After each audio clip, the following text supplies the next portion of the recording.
Viernes va a haber una audiencia para ver si a través de una fianza el expresidente puede atravesar este proceso de extradición en libertad. Hay por ahí algunos que dicen que tal vez podría estar en libertad y con grillete, y otros que podría estar en detención mientras dure todo este proceso. Algo que llamó particularmente la atención, el ministro Popolizio explicó cómo iba a ser esa audiencia, más o menos. El ministro Ceballos habló de que un representante peruano iba a viajar hasta los Estados Unidos, y la verdad es que eso aún no lo tenemos confirmado porque es el Ministerio Público el que tendrían que informar. También vamos a hablar sobre este tuit de la congresista Lourdes Alcorta, que hoy sorprendió diciendo que el fujimorismo no debería estar en la presidencia de la mesa directiva y que sí, bueno, en las otras vicepresidencias, pero que debería dar un paso al costado. De unas declaraciones muy breves a los periodistas que se encontraban ahí en el Congreso. También, desde luego, vamos a hablar sobre Tía María. Hablaron autoridades de la región Arequipa y de los distritos que están alrededor de Islay y del propio Islay. Van a venir mañana aquí a Lima para dar una conferencia de prensa en el Congreso de la República. Y el día viernes pues entregarán una carta al presidente de la República. Hasta ahora no se entiende muy bien a qué corresponde este ultimátum que dio el presidente de la región al presidente Vizcarra sobre que tiene que anular esta licencia. Y si no se anula, ¿qué va a suceder? No ha sido del todo claro. Puso en una balanza, y algo sumamente extraño, a la vida humana y al oro, como si hubieran dos cosas que están en una balanza. La ha puesto él. Nadie ha hablado de que hay que elegir o la vida o el oro. Es él el que está hablando que si hay algún tipo de muerte o alguna persona herida, el responsable será el presidente Martín Vizcarra. Así que bueno, las cosas están ahí calmadas, pero la verdad con mucha expectación de saber qué es lo que pueda suceder. Acompáñenos a la mesa para que hoy podamos conversar sobre eso y otros temas, y desde luego sobre la reforma política con nuestros invitados y, por supuesto, con Mario Ibelín. ¿Qué tal, Mario? Hola, Verónica, ¿cómo estás? ¿Cómo están, amigos? Buenas noches, bienvenidos a Importada. Y bienvenidos también a nuestros tres invitados de esta noche. Tenemos a Iván García, que es analista político y periodista. Eric Sablich, lo mismo, las dos condiciones. Y Luis Benavente, que viene como analista político, pero que además es director de Vox Populi. Yo creo que Toledo en su laberinto tiene evidencias tan claras sobre los sucesos que se le imputan que difícilmente va a poder escapar, porque las evidencias públicas incluso son tan visibles como que una suegra a los 86 años se habla de propiedades tan millonarias, a una edad en que la gente más bien se deshace de propiedades, ¿no? Pero bueno, pero también, digamos, en su laberinto está el que nadie le va a creer nada, aún él tenga una verdad que quiera decir, nadie se lo va a creer, porque él tiene un historial de mentira interminable, ¿no? Entonces, una persona que no tiene ninguna credibilidad. Pero ahora que mencionas esto, hoy estuvo aquí en Canal El Abogado, el señor Toledo. ¿Cuál de los señor dos? Xiu. No, porque el señor Heriberto Benítez era para algunos temas específicos, pero el que le está viendo el caso penal... Roberto Su. Es el doctor Roberto Su. Y él ha dicho que todas estas contradicciones, ¿no es cierto?, que lo hemos escuchado a lo largo de los últimos 2 años del señor Toledo, digamos, sobre este caso, porque los hemos escuchado muchas contradicciones, pero digamos... Mentiras. Sobre el caso de Coté específicamente... Tiene una antología, ¿no? Exacto, es una antología. Estos 2 últimos años que han sido declaraciones periodísticas, pero que ante el Ministerio Público él siempre ha dicho cómo ha sido. Y que además lo único que tiene el Estado peruano, perdón, el Ministerio Público peruano, es dichos del señor Barata y el señor Maiman. Nada más. Bueno, vamos a escucharlo, ¿les parece? Y no. luego comentamos. En el sistema judicial norteamericano, quien representa los intereses del Estado requiriente en un proceso de extradición es el fiscal del distrito. No obstante ello, tenemos desde febrero del presente año acreditado, contratado por el Estado peruano, un estudio de abogados, está acreditado por el Estado peruano, que obviamente está siguiendo de manera sigilosa la evolución del proceso, informando, como corresponde a los términos contractuales suscritos con nuestro gobierno, cuál es el estado de avance que se tiene. Tenemos también información de que un representante del Ministerio Público peruano va a estar presente este día viernes ante el juez federal de Estados Unidos. No nos hicieron caso. Fueron a Brasil y llegaron al acuerdo de colaboración con Odebrecht por 20 millones. Se fueron a Israel y le dijeron a Maiman, Maiman, hay 32 millones. Y Maiman dijo, sí, 12 millones es de diferencia de mis negocios lícitos que yo he realizado con Odebrecht.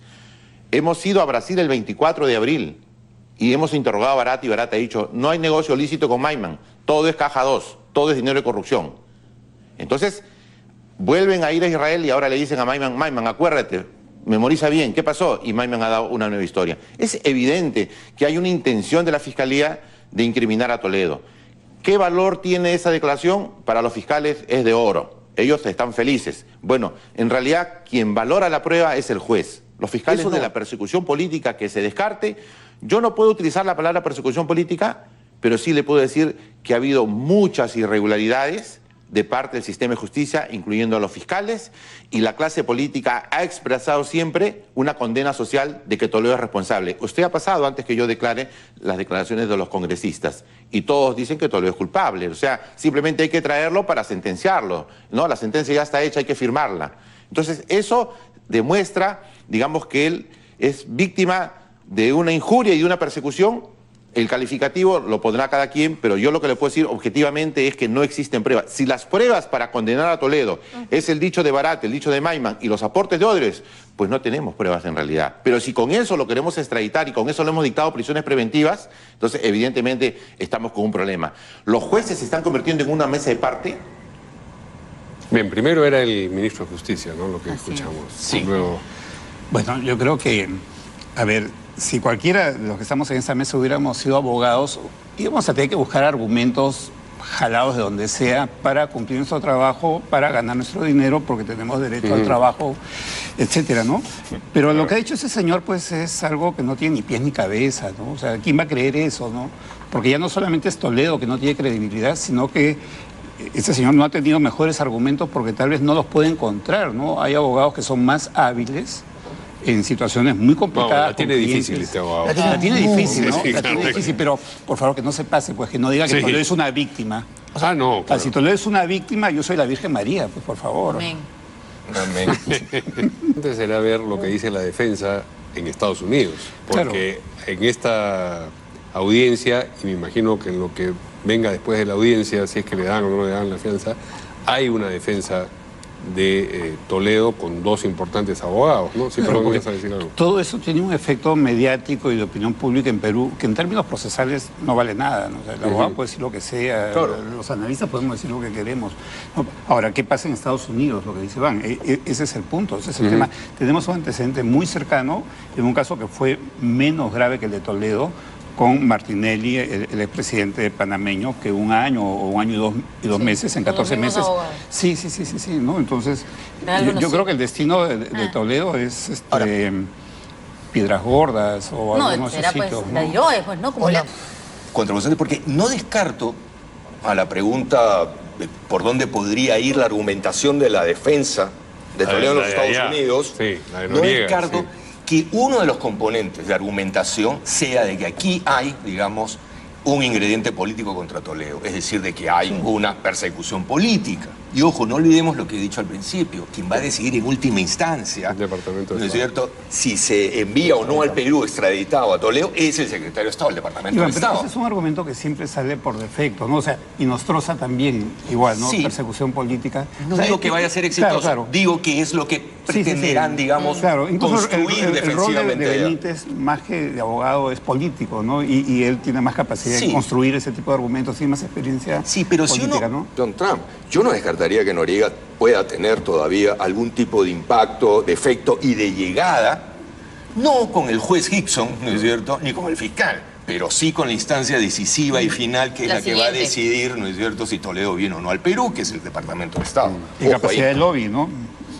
Pero ciertamente, que es muy legal y muy común en los Estados Unidos, además. Uno va al Congreso norteamericano y te encuentras tanto en la Cámara Baja como en el Senado a lobistas, digamos, esperando sentados delante de la oficina de un representante de un senador. Una especie de visitadores médicos que están ahí. Arrancaste la palabra, claro. Y Toledo tenía suficiente capacidad económica como para un buen lobby, ¿no? Porque eso cuesta, no es gratis, no. Hombre, bueno, nada es gratis. Esa es una muy buena pregunta. ¿Cuánto está costando? ¿Y de dónde sale el dinero? Claro. Es una autoinculpación. Ese trabajo de Noriega y de Richard Douglas con relación a la defensa. Y vamos a ver si le ponen la fianza, a cuánto asciende la fianza y si la pueden enfrentar. Claro.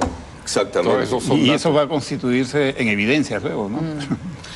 Ahora, este acuerdo de colaboración al que está entrando recién Maiman no ha sido, entiendo, el sustento para este pedido de extradición de Toledo, porque hay, claro, como es enredado, todo en el Perú es enredado, hasta el pedido de extradición de un expresidente, ¿no? Como son dos casos, que son uno solo, pero son dos casos, ¿no es cierto? Entonces, primero entra el de Odebrecht, cuando en realidad ese Coteva, el más antiguo, ¿no es cierto? Claro. Pero ese es después. Entonces entró primero el de Odebrecht y ahí se ha utilizado, y ha sido fundamental lo que ha dicho Barata, y Barata además ya su colaboración eficaz y la empresa Odebrecht ya está sustentada, ya está homologada por el Poder Judicial. Entonces, ese es el que, porque el de Maiman tengo entendido que acaba de regresar los fiscales, ¿no? Y Odebrecht en su acuerdo con Estados Unidos reconoce coimas en el Perú, en esos por años. ese proyecto, por IRSA 3 y 4. Y lo hace con el Departamento de Justicia, que ha evaluado la solicitud de extradición, por lo menos en esta fase, de Alejandro Toledo. Así es. Ahora, es cierto, lo de Maiman efectivamente es una colaboración eficaz que se ha firmado recientemente, hace muy poco. Y que va a entrar en homologación también. Y donde Maiman se tiene que autoinculpar, ¿no? Porque hay responsabilidades de él en el tema y él ha aceptado eso, ¿no? Claro, en el caso de él es diferente porque él está muy enfermo. Muchos piensan que no va a vivir mucho. Entonces, yo creo que él va a tener muy poco que perder diciendo la verdad. Además, ya se prestó a firmar ese acuerdo, ¿no? Sí, él ha aceptado su parte de responsabilidad penal en este tema. Exacto. Y a cambio de eso ha recibido, dentro del marco de colaboración eficaz, el beneficio premial, digamos, que la colaboración eficaz establece, y sin la cual, digamos, uno no canta, ¿no? Y el abogado del señor Toledo recordó, por ejemplo, algo que todos decían, bueno, estos abogados de esta notaría en Costa Rica, ¿no es cierto?, donde se crearon estas empresas, ¿no?, para poder hacer los depósitos. Creadas todas por Ávila, ¿no? Y en algún momento uno de los abogados dijo que fue Alejandro Toledo. Entonces eso era como que importantísimo, ¿no? Pero hoy día el abogado ha dicho, no, pues ya cuando el señor pueda dar su testimonio, van a darse cuenta cómo lo estaban presionando por esto y él, bueno, se vio casi obligado a tener que decirlo, pero en realidad no tiene ninguna prueba de eso. Entonces, bueno, si eso dice el abogado peruano, digo, deben tener todas las armas allá también los abogados norteamericanos, ¿no? Que ya vemos más o menos por dónde van, así que... Me parece que hay que releer ese artículo de Noriega y Douglas, escrito hace 2 años y publicado en español aquí. Ellos no tienen que poner en duda la imparcialidad del sistema de justicia, que haya interferencia política, generar una duda razonable al respecto, ni siquiera creo que convicción, pero generar dudas razonables para que no pase la extradición. No digo que sea fácil, pero vuelvo al punto que hice hace un rato, las declaraciones de todas las autoridades del Ejecutivo, celebrando que se hizo justicia y que venga lo más pronto posible Toledo para que sea juzgado, no ayudan. Lo que pasa es que estaban necesitando un poco de oxígeno político. Les ha caído, a ellos y a la Fiscalía. A ellos y a la Fiscalía. La Virgen de Cabana, digamos. Como tampoco suman aquellas expresiones que vienen, digamos, reiterando cual letanía de que el Ministerio Público, ¿no es cierto?, se encuentra interferido, ¿no es cierto?, por el poder político, y que, digamos, el Poder Judicial corre la misma suerte, y etcétera. Muy probablemente mucho de lo que se ha venido diciendo respecto de la actuación de fiscales como José Domingo Pérez y Rafael Vela, desde quienes han criticado el acuerdo y la actuación, digamos, del equipo especial, va a ser utilizado por la defensa de Toledo frente, ¿no es cierto?, curiosamente, al juez Hickson. Los intereses de enemigos políticos como Keiko Fujimori y Toledo coinciden. Correcto. Claro, y los cuestionamientos... Los cuestionamientos a los acuerdos de la Fiscalía con Odebrecht vienen principalmente de gente que quiere cubrir a los corruptos cuyos nombres van a saltar o ya están saltando en este tema, ¿no? Y eso lo encubren por otras cosas. Ahora, en la eventualidad de que no le den la libertad bajo fianza y quede detenido, habrá que ver cómo le va a Toledo con la detención, porque la gente reacciona de distintas maneras una vez que esté encerrada, ¿no? Como por ejemplo, te escuché decir ahora algo. Digamos, puede tener temple o puede más bien... ¿Por qué se ríe? Como decía, pero el síndrome de abstinencia que le puede venir. Bueno, puede ocurrir de todo. ¿Va a querer que lo traigan a Perú? No, a lo mejor tiene presencia de ánimo. Vamos a hablar de lo que, según Verónica, me entusiasma a mí, que son las declaraciones contradictorias de congresistas de una misma bancada. En este caso, como se acerca el momento en el que tendrá que definirse quiénes postulan y luego quiénes resultan elegidos para la mesa directiva del Congreso, una de las grandes incógnitas es qué va a hacer Fuerza Popular, porque tiene 54 votos, más posibles adhesiones a la vista o subterráneas pueden efectivamente poner a un presidente o a una presidenta del Congreso en el cargo. Pero hay opiniones divididas. Rosa Bartra dijo ayer que, o ayer o antes de ayer, no me acuerdo, que a su juicio debería postular de todas maneras con una lista propia Fuerza Popular y que eso era garantía de que iba a haber equilibrio de poderes. Para un balance. Y que un balance de poderes. A nosotros nos dijo que le gustaría que Cecilia Chacón fuera. Que Cecilia Chacón fuera, también lo dijo, es cierto. Acá. Y que, en fin, de esa manera va a contribuir al crecimiento económico y todo va a ser prosperidad. En cambio, Lourdes Alcorta, que de un tiempo a esta parte está teniendo posiciones heterodoxas, exactamente heterodoxas. Heréticas. No sé si tanto como para eso. Ha dicho y ha expresado a través del Twitter que a su juicio eso no debería ser así, que ya toca que ceda la presidencia en la lista que postule al Congreso Fuerza Popular, pero que, en fin, podría integrar la mesa directiva en alguna de las vicepresidencias. Ahí tenemos el tuit que ha colgado la congresista Alcorta. Dice: Fuerza Popular, debe ceder la presidencia del Congreso. Corresponde hacerlo. Es hora de hacerlo. Que participe en ella, sí, ¿por qué no? Y luego declaró también. Declaró en el mismo sentido. Vamos a escucharla, ¿les parece? Y luego aquí comentamos, porque le preguntan cómo puede ser que la congresista Rosa Bartra, por ejemplo, piensa distinto. Vamos a escucharla. Yo tengo una opinión personal que no involucra a la bancada porque me parece que corresponde. No es un tema de compartir, sino que hay que cederlo.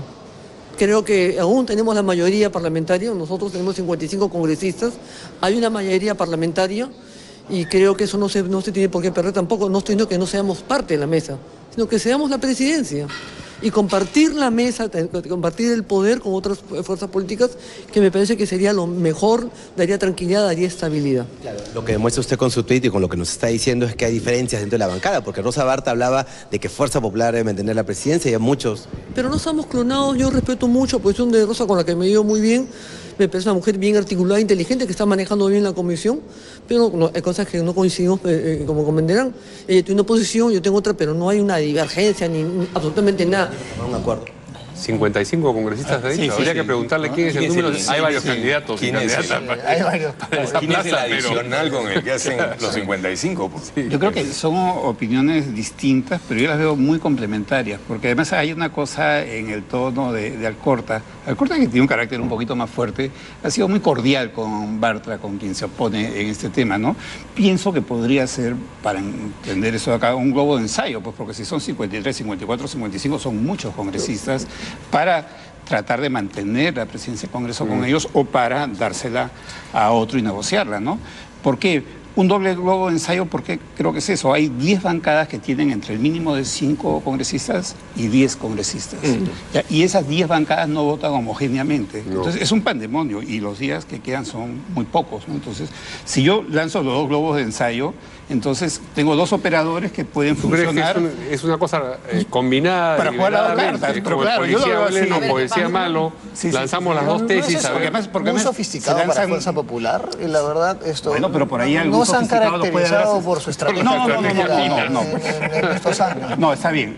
No han sido muy astutos, pero de pronto se iluminaron, el Espíritu Santo los tocó, algo puede haber pasado o alguien los asesoró y les dijo, pero sí sería una jugada maestra, ¿no? Porque ¿para qué vas a perder esos votos cuando puedes poner a alguien, ¿no? O si vas a poner pero a alguien, pues, queda descolocado, ¿no? Pues en esta en la interna pero alguien queda definitivamente. La interna está cordial. ¿En la permanente o en la del levantamiento? Levantamiento de inmunidad. Bueno, en la de ética también ha pasado. Claro, votaron acusaciones constitucionales. Votó la congresista Aramayo, votó también Chihuán y Miki Torres, votaron de manera diferenciada. O sea que sí hay... Votaron fracturados, efectivamente, en la subcomisión. Y es evidente, por ejemplo, hoy en la Comisión de Constitución han habido también posiciones discrepantes entre ellos con respecto a la paridad. Claramente. Han habido, digamos... opiniones dispares acerca de la paridad. No, sí, claro, pero en muchos temas hay esas opiniones. Más aún en una bancada grande, no tendrá la mayoría absoluta, pero sigue siendo una bancada grande. Claro. Pero en temas como la elección del presidente del Congreso, ahí sí han sido más unitarios en votaciones anteriores. Claro, digamos... Por ejemplo, cuando... Pero año a año eso se... Mira cómo le fue con Salaverry. Pierde filo, digamos. Pero ahora votaron unitariamente, luego Salaverry se les volteó, ¿no? Sí. Ahora, otra cosa fue el caso de Ollantumala, ¿no? Que Nadine no quería que, no recuerdo quién es el representante de Piurana, no recuerdo el nombre ahora, sea presidente del Congreso, y eso le abrió el paso a Luis Iberico. Ella no quería, le puso una cruz a Marisol Espinosa y eso le abrió el camino a Iberico, claro. Iberico entró gracias a Nadine, ¿no? Entonces, claro, pero era un partido muy indisciplinado, ¿no? Yo creo que ahí hay alguna diferencia de todas maneras. Pero esto es un partido que ha venido rompiéndose, ¿no? Que ha venido teniendo... A eso voy. En la última votación incluso estuvo una disposición, o sea, obligaron a los congresistas a mostrar su voto. Eso es una muestra de que no hay confianza en no hay mandato imperativo, después se insiste. No hay mandato imperativo. Claro, y esa unidad monolítica pues es muy relativa. Cuando has pasado de 73 a 54... que es perder 27% de tu fuerza parlamentaria original, es que hay algo, digamos, en la estructura. Hay un debilitamiento, hay una crisis partidaria, una división partidaria, bueno, etcétera, ¿no? Pero 54 es una cantidad importante de votos, ¿no? La bancada que sigue en votos tiene 10. Sí, sí. Y hay 10 bancadas que tienen entre 5 y 10, ¿no? Entonces son pequeños puchitos que están ahí y que tampoco votan unitariamente, ¿no? Entonces, de hecho, que Fuerza Popular con esos 54, a pesar de las diferencias que puedan tener, van a tener una incidencia bastante grande en la decisión de quién se elige. Acá llamada liberal también hay cierta... Hay oportunidades para todos. Claro, pero así van sumando y llegan a 30 y tantos, que es insuficiente, ¿no? Se necesita el batacazo, o por lo menos una sección importante del fujimorismo que desvíe su voto por otro lado. Pero ahí pueden jugar a que los opositores al fujimorismo vayan con 2 candidaturas y después negociar al final, no retirar una, pasar los votos y voltear. En la segunda votación no se necesita mayoría absoluta para ganar. Sí. O sea, si nadie saca la mayoría del quórum, el día de la votación, se va a una segunda votación y la primera mayoría, la mayoría gana con los votos que haya tenido. Entonces, ese es un escenario... Mayor oportunidad para todos. Y ahí el juego de 3 candidatos sería bien interesante. Claro, para cerrar el paso al fujimorismo, ¿no? En el caso que lo quisieran. ¿El APRA ustedes creen que esté dispuesto a seguir al fujimorismo en cualquier escenario? Buena pregunta. Hay bastante afinidad ya histórica. Ya, bueno, ¿no? pero también hay intuición política. Sí, cálculo. Porque también la esencia será cuestión de interpretación, ¿no? Entonces se patea el tablero y hay muchos sectores interesados en que si no se respeta esa supuesta esencia que nadie conoce finalmente, se cierre el Congreso, ¿no? Entonces, a mí me parece importante que el defensor se pronuncie en este tema. Se había pronunciado. Muchas veces no tiene presente que la comisión permanente, como su nombre sugiere, permanecería con el juego de mayorías y minorías que existe, de manera que sería una... Oye, o sea que has disuelto, pero sigues 4 meses con este problema y entonces el desencanto sería más o menos rápido. Sí. Bueno, pero igual ya no van a estar, no, pero digamos, tienen que pensar en el instrumento político que quiere utilizar para qué fin, ¿no? Ahora, pero el tema político nos remite al tema de Tía María, que ya no nos alcanza mucho tiempo, pero mañana están llegando las autoridades. ¿Y creen ustedes que el presidente está decidido, está metido a seguir con este proyecto? Yo lo he escuchado, la verdad. Ayer dijo que la licencia de construcción no es una licencia de construcción. No, yo creo que hay mucha incapacidad política del gobierno, tanto para manejar las cosas de manera coyuntural como para buscar una propuesta más estructural. No sabe manejarse en ningún plano. Con las Bambas lo demostró.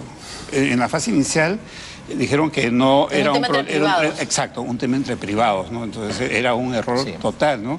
Ahora mismo hay un desconocimiento de lo que está pasando. Con Vox Populi hemos estado haciendo estudios en toda la provincia de Islay, hemos estado en Cocachacra, yo he estado ahí varias veces el año pasado y conocemos esa realidad muy, muy de cerca, ¿no? Ahí hay un ánimo contra cualquier acuerdo, claro. El alcalde de Cocachacra había advertido ya hace 2 semanas que no iba a aceptar ningún tipo de diálogo. En Cocachacra es imposible. En Cocachacra hay un embanderamiento, agro sí, minería no. Ya, si tú no pones tu bandera, te incendian la casa. Más o menos así es la situación de convicción, ¿no? En la encuesta que hicimos, luego de preguntas indirectas, vino una pregunta muy directa, que es así, ¿no? Como ustedes saben, en el Perú hay gente a favor y en contra de la minería. O sea, ¿es a favor o en contra? ¿Ya? A favor... 36, en contra 40. Pero hay un 24% de gente que no opina, mucho más alto que el resto de las preguntas. ¿Por qué? Por temor a que les incendien la casa, más o menos, ¿no? Pero el ánimo no es tan antiminero como uno puede creer, ¿no? Pero esa dirigencia está muy cerrada en ese tema y no va a querer cambiar de opinión fácilmente. Muy bien, este fin de semana probablemente tendremos encuestas, la de Parece que sí. Y será importante ver cuál es la situación de la aprobación presidencial. Sí, y si es que se ha ayudado a medir el efecto de la detención, el arresto de Toledo. El efecto Toledo, digamos. El efecto Toledo. Pero eso ha sido ayer.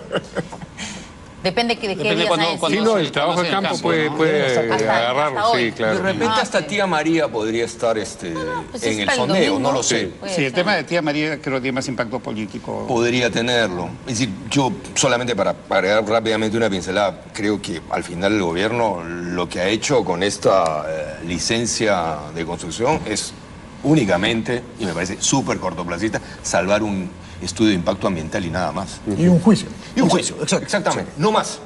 Eso es todo. Y la utilidad práctica de la licencia es la de una llave cuyo candado está cerrado, sin hueco. Exactamente. ¿No? Entonces ahora todo lo demás que viene con esta licencia, creo que no lo tenía medido.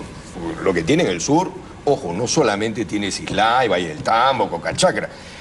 Zenón Cuevas, gobernador regional de Moquegua, también se está alineando. Walter Adubiri de Puno también. De todas maneras. Hombre, claro. tienes un contexto macro-regional complicado. Sí. Ojo. Junín también. Siendo el ex gobernador regional de Moquegua, ¿no? Mira, paradójico además. Y habiendo intervenido en este tema de Sauer hace unos años atrás. Bien, gracias a nuestros invitados esta noche. Nos vemos mañana aquí Gracias. en Portada.